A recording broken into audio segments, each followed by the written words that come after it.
एक जगन्नाथ भगवान के एक भक्त थे, उनका नाम था अंगद जी। क्या नाम था? बहुत ध्यान से सुनना। श्री अंगद जी जो थे, ये एक राजा के सेनापति थे, और राजा जो था ना वो इनका भतीजा ही था। एक चरित्र सुनाऊं एक भक्त का, अंगद जी का, बहुत ध्यान से सुनना। अंगद जी अपनी पत्नी से बहुत प्रेम करते थे, और उनकी पत्नी सत्संग से बहुत प्रेम करती थी। ठाकुर जी की कथा, कीर्तन, वैष्णव वार्ता, इनमें उसकी बड़ी रुचि। लेकिन अंगद जी को कथा आदि में बिल्कुल कोई रुचि नहीं थी। अपनी पत्नी से कहते थे, सुनो तुम खूब कथा सुनो, खूब मंदिर जाओ, जो तुमको करना है करो, पर मुझसे कभी नहीं कहना कि तुम करो, मेरे को कभी नहीं छेड़ना। पत्नी के मन में आता तो था कि ये भी भजन करें, लेकिन कोई बात नहीं, जैसी हरी इच्छा। अंगद जी रोज शाम को आते, पत्नी के पास बैठते, खूब प्रेम करते थे अपनी पत्नी से। एक दिन एकादशी का दिन था, आज एकादशी है। एकादशी का दिन बड़ा महत्वपूर्ण माना जाता है। एकादशी के दिन अंगद जी की पत्नी ने कुछ संतों को अपने घर बुलाया और सत्संग होने लगा घर में। प्रवचन ऐसे ही घर में बैठ के सब करने लगे। शाम को अंगद जी जब लौट करके आए, उन्होंने देखा घर में तो आज अलग ही रौनक है, इतनी सारी भीड़ आ रखी है, सब लोग नाच रहे हैं, गा रहे हैं, कीर्तन कर रहे हैं, कथा सुन रहे हैं। अंगद जी को बड़ा गुस्सा आया, मेरी आज्ञा के बिना मेरे ही घर में प्रवचन हो रहा है, मेरे ही घर में सत्संग चल रहा है, अरे कभी रोका तुमको कहीं जाने से? खूब जाओ बाहर जाके कितना भी कथा सुनो, घर में क्यों करवा रही हो? अंगद जी ने जाकर के व्यासपीठ पर वैसे व्यास जी का अपमान कर दिया। बोले कि आपसे हाथ जोड़ के विनती है, तुरंत चले जाइए, ये मेरा घर है, मेरी अनुमति के बिना आप यहां कैसे आए? और सब लोगों से भी कहा, आप सबसे भी हाथ जोड़ के प्रार्थना, यहां से चले जाइए, ये कोई आश्रम नहीं है, घर है मेरा, चलिए निकलिए यहां से बाहर। पत्नी बोली, अरे सत्संग चल रहा है, अभी तो ऐसा मत करो। अंगद जी ने किसी की नहीं मानी, सबको भगा दिया। पत्नी को बहुत बुरा लगा। उसने मन में विचार किया, जो हरि का नहीं है उसको मैं अपना पति कैसे मान सकती हूं? तजोरे मन, कल हमने ये पंक्ति गाई थी ना, हरि विमुखन को संग। कई लोग मुझको इस बात पर कह देते हैं, महाराज जी आप क्या शिक्षा दे रहे हो लोगों को? क्या ऐसे पति को छोड़ दें, पत्नी को छोड़ दें? तो इस प्रकार से तो गृह कलेश हो जाएगा। भैया देखो, एक बात आपको बताऊं, मानव का स्वभाव है, वो शरीर से यदि किसी को स्वीकार कर रहा है तो वो स्वीकार्य नहीं है, मन से स्वीकार करे वो स्वीकार्य माना जाता है।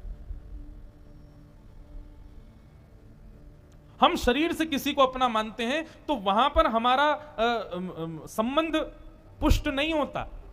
संबंध की पुष्टि तो हृदय से होती है, हृदय से आप उसको मानते हो कि नहीं। और कोई व्यक्ति यदि शरीर से ना भी हो, हृदय से यदि आप उसको स्वीकार कर चुके तो निश्चित है आपका संबंध पक्का है।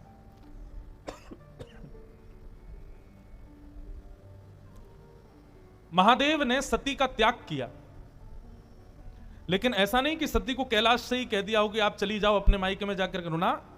बस मानस जी में गोस्वामी जी कहते हैं, बगल में जो आसन लगाते थे उसको सामने लगा दिया, बस इतना ही त्याग किया। और यह त्याग किसका था? शरीर का त्याग नहीं था, हृदय से त्याग था।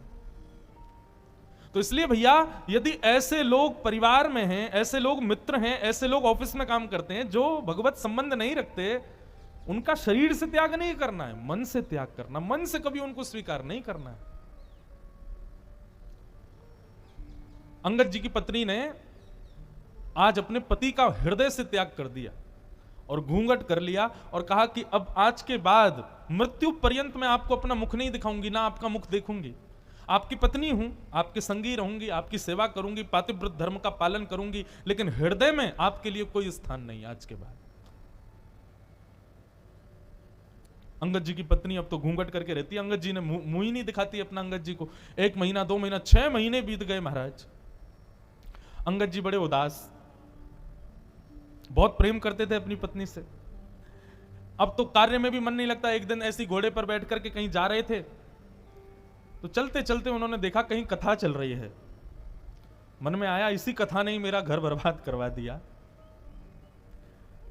इसी की वजह से सब खराब हुआ। 2-3 दिन बाद फिर से निकले तो फिर कथा चल रही थी, तो मन में आया कि ये कथा में ऐसा होता क्या है जो मेरी पत्नी को इतना प्रिय लगता है, चल के सुनूं। अंगद जी आकर के पीछे उदास हताश तो बैठे ही थे, घर में मन लगता नहीं है, आके बैठ गए। कथा में बंधुओं 3 प्रकार के लोग आते हैं। पहले आमंत्रित लोग, जिनको निमंत्रण दिया गया है कि भैया हमारे घर में कथा है, आपको आना है। दूसरे वैष्णव कथा प्रिय लोग, उनको बस पता चल जाए कथा कहां हो रही है, वो ये विचार नहीं करेंगे दूरी कितनी, समय कितना लगेगा, कहां क्या, निमंत्रण की भी अभिलाषा नहीं, बस पता चल जाए कथा कहां है, वो पहुंच जाते हैं। और तीसरे संसार के मारे दुखियारे लोग जिनको घर में या व्यापार में कहीं भी कुछ मिल नहीं रहा है, बड़े उदास अपने जीवन में जी रहे हैं, वो आके कथा में बैठते हैं। तो ऐसे ही अंगद जी आकर के बैठ गए। अंगद जी आकर के बैठे तो निश्चित कथा सुनते सुनते उनके हृदय को बड़ी शांति सी मिली।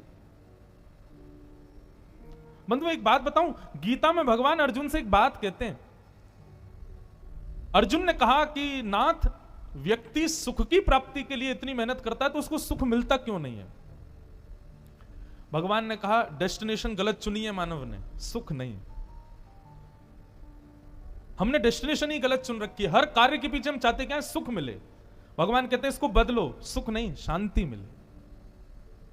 शांति की भावना से कर्म करो, शांति की भावना से क्रिया करो। हम क्या करते हैं? हमको सुख मिले, ऐसा करूं इतना मिल जाएगा, ये करूंगा वो करूंगा, ऐसा बनाऊंगा, ऐसे बैठा करूंगा, ऐसा कमरा, ऐसे सोफे, ऐसा, ऐसी पत्नी, ऐसी गाड़ी, ये सब सुख जन्य हम लोग कर्म करते हैं और वही सुख हमको नहीं मिलता। फिर आप अपने क्रिया के पीछे उद्देश्य शांति रखो, भगवान कहते हैं तब मानव प्रसन्न रहेगा। क्योंकि अर्जुन, सुख की भी एक लिमिट होती है, उससे ज्यादा यदि मिल जाए तो व्यक्ति दुखी हो जाता है। आपके गुजरात में श्रीखंड मुझे बड़ा प्रिय है। मैं द्वारिका में, अहमदाबाद तो मेरी पहली बार कथा और गुजरात में मेरी दूसरी कथा है। ये श्रीमद् भागवत की पहली कथा हमने की द्वारिका में और आज 7 साल बाद दूसरी कथा कर रहे हैं अहमदाबाद में। बाकी बीच में 2 दिन 4 दिन के सत्संग तो हुए हैं कई बार, पर सप्ताह कथा दूसरी बार हो रही है। तो मैं जब भी गुजरात आता हूं तो श्रीखंड मुझे बड़ा प्रिय है। लेकिन आप एक कटोरी खिला दो, मन भर जाएगा। दूसरी कटोरी दोगे तो मैं भाग जाऊंगा। आप कहोगे महाराज जी आपको बड़ा प्रिय, खाओ ना। अरे कैसे? मुझे याद नहीं है, लेकिन फिजिक्स में हम लोग जब स्कूल में पढ़ते थे तो एक चैप्टर पढ़ाया गया था, उसमें यही बात थी। जब भागवत पढ़ी तो हमको और ज्यादा क्लियर हुई कि कोई भी वस्तु का अति सेव्य जब हम करते हैं तो वही वस्तु हमको कष्टदायी लगने लगती। रसगुल्ला यदि पसंद है तो 1 2 3 4 5 खा लो, 6वां रसगुल्ला देखते ही वमन हो जाएगा। संसार की हर वस्तु ऐसी है। तो अर्जुन, सुख नहीं शांति को रखो। किसी भी क्रिया को करने के पीछे उद्देश्य क्या हो? मुझे शांति मिले, तब देखो कर्म करके कैसा सुख मिलेगा। तो कथा में सुख मिलता है लोगों को। यहां पर आप मौन अवस्था में बैठे हो, एक ही आसन पर बैठे हो, ना पानी पी रहे हो ना चाय पी रहे हो। 4 घंटे आदमी बिना चाय कैसे रहे, बिना खाए कैसे रहे, लेकिन यहां रह रहे हो। क्यों? शांति मिल रही है। सुख नहीं, शांति। अंगद जी को बड़ी शांति मिली। अब तो अंगद जी ने नियम बना लिया, रोज जाते थे कथा सुनने। 7वें दिन कथा पूरी हो गई, अंगद जी जैसे ही आए तो देखा कोई भी नहीं था। किसी से पूछा भैया आज कथा नहीं होगी? बोले 7 ही दिन की होती है, कल हो गई पूरी, आज तो चले गए व्यास जी। बोले कहां चले गए? बोले दूसरी कथा करने। बोले कहां हो रही है उनकी कथा? बोले उस गांव में हो रही है। अंगद जी दौड़ गए, उस गांव में पहुंचे, वहां जाके सुने। अब तो ऐसा चस्का लगा अंगद जी को, जहां भी कथा होती अंगद जी जाते। एक दिन उन्हीं के नगर में कथा हो रही थी, अंगद जी इधर बैठे थे और उनकी पत्नी थोड़ी दूर बैठी थी। दोनों को ही नहीं पता कि दोनों कथा में बैठे। व्यास जी ने जैसे कीर्तन गाया, अंगद जी के नेत्रों से अविरल अश्रुधार ऊर्ध्वबाहु होकर के नृत्य करने लगे आनंद से। तभी पत्नी की दृष्टि गई, ये कौन नाच रहा है? अरे ये तो अंगद जी हमारे पतिदेव हैं। तभी मैं कहूं कुछ समय से ये पहले तो बड़े दुखी रहते थे कि मैं मुख नहीं दिखाती, कुछ समय से बड़े प्रसन्न रहते हैं, मुझसे ज्यादा बात भी नहीं करते, अपनी सेवा पूजा भी करने लग गए हैं और बड़ा सामान्य सा बड़ा सुखमय जीवन जी रहे हैं। मैं सोच तो रही थी बदलाव कैसे आ गया, ये कथा सुनते हैं। आज शाम को कथा के बाद जैसे ही अंगद जी घर लौट करके आए, पत्नी ने अपना घूंघट ऊपर कर लिया। अंगद जी बोले अरे देवी मैं आ गया हूं, घूंघट नीचे कर लो। बोले नहीं नहीं अब तो घूंघट नहीं करना। क्यों? मैंने इसलिए घूंघट किया था कि आप कथा से प्रेम नहीं करते थे, परंतु अब तो आपने कथा को स्वीकार कर लिया ना, अब मैंने जो त्याग का संकल्प लिया था उसको छोड़ दिया। अंगद जी बोले वो बात तो ठीक है, लेकिन मैं तुमको सत्य बताऊं, जब से मैंने कथा सुनना प्रारंभ किया ना, मुझे पहले तुम्हारे रूप में बड़ी आसक्ति थी, पर अब मुझे वो आसक्ति नहीं है। अब तो मुझे बस एक ही अभिलाषा, मेरे जगन्नाथ मुझे कब दिखेंगे, मेरे द्वारिकाधीश, उनकी रूप माधुरी का दर्शन मुझे कब होगा। ऐसा अंगद जी का जीवन। बंधुओं, अंगद जी ने अपनी पत्नी से कहा, देवी अब हम दोनों वैष्णव हो गए, चलो हम जगन्नाथपुरी दर्शन करने चलेंगे। लेकिन अभी अभी सुना है कि एक बहुत बड़ी युद्ध के लिए राजा के साथ मुझे जाना है, युद्ध से जब वापस आ जाएंगे फिर हम जगन्नाथपुरी चलेंगे। ठीक है। युद्ध में अंगद जी गए, जाकर के युद्ध किया। युद्ध का नियम होता था, जो राजा हारता था उसका सारा धन हड़प लिया जाता था और जीतने वाले राजा को दे दिया जाता था। अंगद जी जब उसका सारा धन लेने लगे तो वहां एक अद्भुत मणि थी। उस मणि को देख करके अंगद जी बड़े प्रसन्न हो गए, बोले बड़ी सुंदर मणि है, मुझे ठाकुर जी को कुछ निवेदित करना है, ठाकुर जी को मैं जगन्नाथपुरी जाऊंगा, कुछ देना है। कोई बात नहीं, मैं ये मणि अपने संग ले जाता हूं, ये ठाकुर जी को दे दूंगा। और उस मणि को अंगद जी ने अपनी पगड़ी में छुपा लिया। थी तो वो चोरी, लेकिन अंगद जी का भाव क्या था कि मुझे ठाकुर जी को देनी है। भगवान से बोले, प्रभु इसके बदले भले ही मुझे दंड मिल जाए, लेकिन मैं ये दूंगा आपको, ये है आपकी, मुझे नहीं चाहिए लेकिन मैं आपको दूंगा। किसी सैनिक ने जाकर राजा को बता दिया कि अंगद जी ने एक मणि को अपनी पगड़ी में छुपा लिया है। राजा, अंगद जी उसके चाचा लगते थे, इसलिए राजा स्पष्ट तो कुछ कह नहीं पाया, पर राजा ने मन में विचार किया कि अंगद जी रोज मेरी बहन के यहां भोजन करने जाते हैं, मैं आज बहन से कहूंगा कि वो भोजन में जहर मिला दे, अंगद जी की मृत्यु हो जाएगी, मणि हमको मिल जाएगी। अंगद जी आज भोजन करने के लिए राजा की बहन के यहां गए, तो अंगद जी का नियम था कि भोजन का पहला भाग राजा की बहन की छोटी बेटी को गोद में बिठा के पहले उसको खिलाते थे, फिर स्वयं पाते थे। आज उसने अपनी बेटी को कहीं छुपा दिया, बोले अंगद जी कहीं खिला ना दे, इसमें तो जहर है। अंगद जी भोजन करने बैठे, कहा बिटिया चलो लाओ अपनी बेटी को लेके आओ, उसको मैं थोड़ा खिला दूं फिर मैं पाऊं। बोले मेरी बेटिया तो आज माँ के पास गई है, मेरी मायके गई है, आज वो है नहीं, तो आप आज अकेले ही पालो। अंगद जी बोले बेटा ये तो मेरा नियम है, उसको खिलाए बिना तो मैं कभी नहीं खाता। अरे वो मेरी प्राण प्यारी है, मैं उसको साक्षात जगदम्बा के स्वरूप में देखता हूं, पहले उसका भोग लगाता हूं तब पाता हूं, अब जब तक उसका भोग नहीं लगेगा मैं तो नहीं पाऊंगा। तो राजा की बहन ने सोचा ये मेरी बेटी से इतना प्रेम करते हैं और मैं इनको जहर दे रही हूं। उसने थाली उठा ली, बोले कि ये पूरा भोजन ही आपके लायक नहीं है चाचा जी, इसमें मैंने विष मिला दिया है। अंगद जी ने थाली पकड़ी, बोले तुमने इसमें विष मिला दिया? बोले हाँ। बोले क्यों? मेरे भाई को वो मणि चाहिए जो आपने पगड़ी में छुपा रखी, इसलिए उसने मुझसे कहा कि विष दे दो, पर आपका प्रेम देख करके मेरा मन हो रहा है कि मैंने बहुत बड़ा अपराध किया, मैं ये विष आपको नहीं दे सकती। अंगद जी बोले वो सब बात छोड़ो, ये बताओ क्या तुमने इस थाली का भोग लगाया था भगवान को? उसने कहा हाँ भोग तो मैंने लगाया था। बोले तुमने विष वाला भोजन ठाकुर जी को खिला दिया? बोले क्योंकि आप बिना भोग लगाए पाते नहीं है, इसलिए भोग तो मुझे लगाना पड़ा। अंगद जी बोले अब तो इसको मैं ही पाऊंगा, जब विष ठाकुर जी ने पा लिया तो मैं कैसे छोड़ूं। और अंगद जी जबरदस्ती हठ पूर्वक उस थाली को लेकर के बैठ गए और एक एक कवल खाने लगे। ज्यों ज्यों कवल मुख में जाने लगा अंगद जी का उतना ही तेज बढ़ने लगा। यह आश्चर्य देख करके राजा की बहन नतमस्तक हो गई। जाको राखे साइया मार सके ना कोई, बाल न बाका कर सके जो जग बैरी हो। बंधुओं, प्रसाद मान करके पाया, इसलिए विष्णु ने भी कुछ नहीं किया। ये लीला तो मीरा के साथ भी हुई, ये लीला तो ध्रुव के साथ भी हुई, ये लीला तो प्रहलाद के साथ भी हुई। विष्णु को भी पिलाया गया, लेकिन भगवत प्रसाद मान करके पाया, कुछ नहीं हुआ।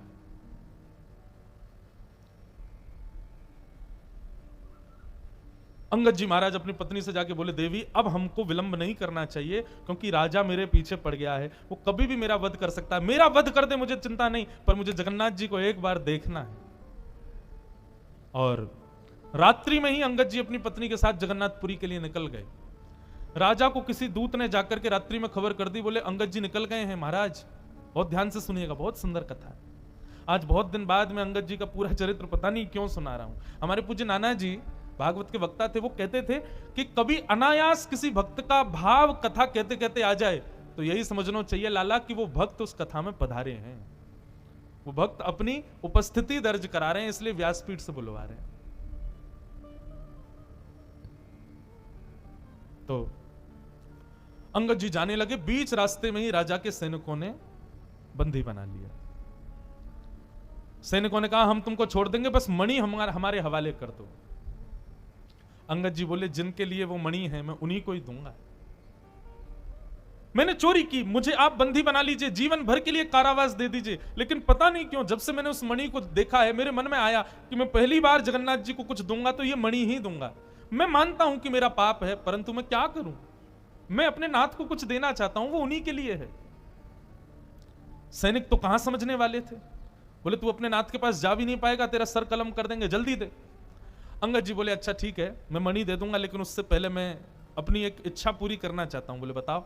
इस सरोवर है, इसमें मैं स्नान करना चाहता हूं। सैनिकों ने चारों ओर से घेर लिया और अंगद जी जैसे ही सरोवर में गए, स्नान करते हुए कहा, हे जगन्नाथ, मैं अभी आपके पास नहीं आ पा रहा हूं, लेकिन आप तो मेरे पास आ सकते हो ना, मेरी मणि स्वीकार करो, मेरा ये छोटी सी भेंट आपके लिए, इसको स्वीकार करो। और मणि को अपनी पगड़ी से निकाल के उसी जल में छोड़ दिया।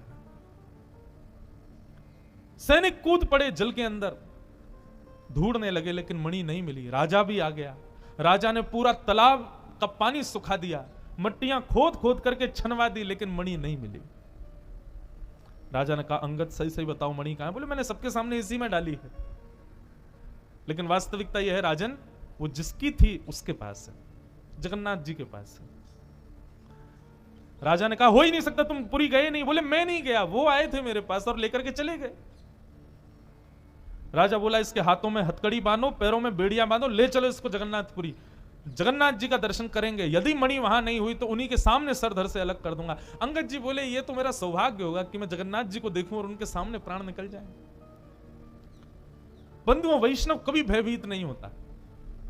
अंगद जी के हाथों में हथकड़ियां, पैरों में बेड़ियां, सैनिकों ने नंगी तलवार गले में रखी है, और जैसे ही पूरी जगन्नाथ के मंदिर में प्रथम बार प्रवेश किया अंगद जी ने, और जैसे ही महाप्रभु श्री जगन्नाथ जी को देखा है, उनके मुखमंडल का दर्शन किया, दर्शन करते ही क्या पाया, श्रृंगार में ठाकुर जी की ठोड़ी के नीचे सबसे श्रेष्ठ माला के रूप में वो मणि ही ठाकुर जी को पधराई हुई थी, श्री जगन्नाथ जी के गले में धारण करा रखी थी। राजाओं ने, सैनिकों ने जब ये दृश्य देखा कि श्री जगन्नाथ जी के गले में वो मणि, नतमस्तक हो गए अंगद के आगे। तो तुम्हारी भक्ति को प्रणाम है अंगद।